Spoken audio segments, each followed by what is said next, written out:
Opo. Check mo ba clinic, ma'am? Sige, ma'am. Open mo. Check mo yung Ang late naman ng iPhone. Ba't ang late ng iPhone? Parang sabon lang. Parang, ngayon na ba may nag-order yung ano? Meron. Wala, pangatlo na yan, Mike. Sa kanya ka rin talaga. Yung last namin yun, dito kay Honor. Pero pag Honor, doon ko talaga kayo dadalhin. Opo. Ang wala lang talaga sa kanya is adapter. Meron din ako dyan sa Oh, naka-ready ka na pala. Pag adapter mo, bigyan kita ng... May adapter ka ba? Meron ka na. Pag adapter, pag bibili ka sa kanila. Ito. Hindi, sa power max. Ay, connect natin. Connect na lang natin. Ang stocks na kay Power Mac ngayon, starting nila 15 na.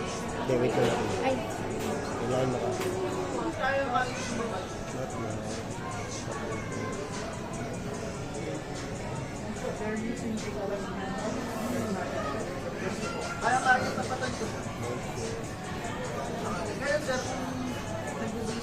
Tapos, i-check natin yung ano dito, ma'am. Siyempre, kailangan to eh. True tone, ito. Siyempre. Then, ito yung importante, ma'am. Importante pag bibili ng bagong iPhone. Check nyo lang po, ma'am.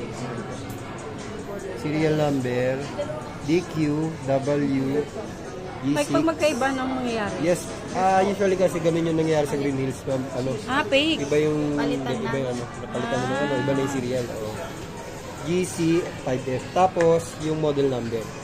Kapag M, ayan, brand new. Kapag letter F, refurbished. Letter P, galing na siyang service center. Tapos receive lang. Ganun siya. Kaya medyo maselan din si iPhone. Battery. Battery health. Okay.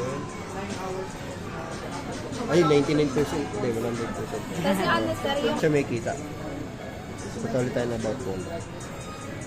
Ayan po. No SIM restriction. Patunayan na any SIM pwede sa kanya. Then, storage, 128GB.